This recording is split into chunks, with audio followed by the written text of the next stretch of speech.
ಅರಸು ದಾಖಲೆ ಸರಿಗಟ್ಟಿದ ದಿನವೇ ಕುರ್ಚಿ ಸಂಘರ್ಷ 2.0 ಶುರು.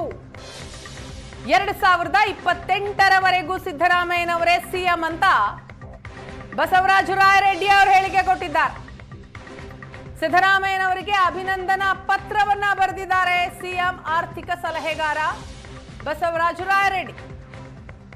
2028ರವರೆಗೂ ಅಂತಂದ್ರೆ ಈ ಅವಧಿ ಪೂರ್ಣ ಆಗೋವರೆಗೂ ಸಿದ್ದರಾಮಯ್ಯನವರ ನೇತೃತ್ವದಲ್ಲಿಯೇ ಅಭಿವೃದ್ಧಿ ಪರ್ವ ನಡೆಯಲಿದೆ.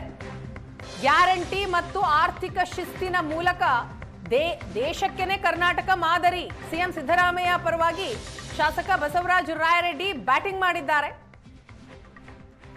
ಒಂದು ಕಡೆ ಅರಸು ದಾಖಲೆಯನ್ನ ಸರಿಗಟ್ಟಿದಂತಹ ದಿನ, ಕಾರ್ಯಕರ್ತರು ಅಭಿಮಾನಿಗಳಲ್ಲಿ ಸಂಭ್ರಮ ಇದೆ. ಮತ್ತೊಂದು ಕಡೆ ಸಿಎಂ ಆರ್ಥಿಕ ಸಲಹೆಗಾರ ಬಸವರಾಜ ರಾಯರೆಡ್ಡಿ ಅವರು ಸಿದ್ದರಾಮಯ್ಯನವರಿಗೆ ಅಭಿನಂದನಾ ಪತ್ರವನ್ನ ಬರೆದಿರುವಂತದ್ದನ್ನ ನೀವು ಸ್ಕ್ರೀನ್ ನಲ್ಲಿ ನೋಡ್ತಾ ಇದ್ದೀರಿ.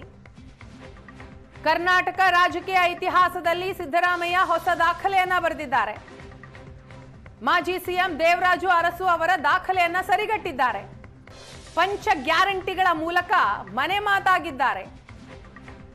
ಜನಪ್ರಿಯ ಮುಖ್ಯಮಂತ್ರಿ ಸಿದ್ದರಾಮಯ್ಯನವರು ಅತಿ ಹೆಚ್ಚು ದಿನ ಸಿಎಂ ಆಗಿದ್ದಂತಹ ದಾಖಲೆ. ಈ ಹಿನ್ನೆಲೆಯಲ್ಲಿ ಬರೆದಂತಹ ಪತ್ರ, ಅಭಿನಂದನಾ ಪತ್ರ ಇದು. ಅದರಲ್ಲಿ ಪ್ರಮುಖವಾಗಿ ಉಲ್ಲೇಖ ಮಾಡಿರೋದು 2028ರವರೆಗೂ ಸಿದ್ದರಾಮಯ್ಯನವರೇ ಸಿಎಂ, ಅವರ ನೇತೃತ್ವದಲ್ಲಿ ಅಭಿವೃದ್ಧಿ ಪರ್ವ, ಗ್ಯಾರಂಟಿ ಮತ್ತು ಆರ್ಥಿಕ ಶಿಸ್ತಿನ ಮೂಲಕ ದೇಶಕ್ಕೆನೆ ಕರ್ನಾಟಕ ಮಾದರಿಯಾಗಿದೆ.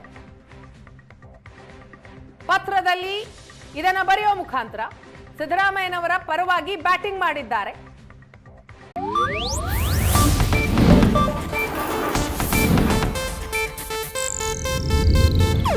ಇದು ಏಷ್ಯಾನೆಟ್ ನ್ಯೂಸ್ ನೆಟ್ವರ್ಕ್ ಪ್ರಸ್ತುತಿ.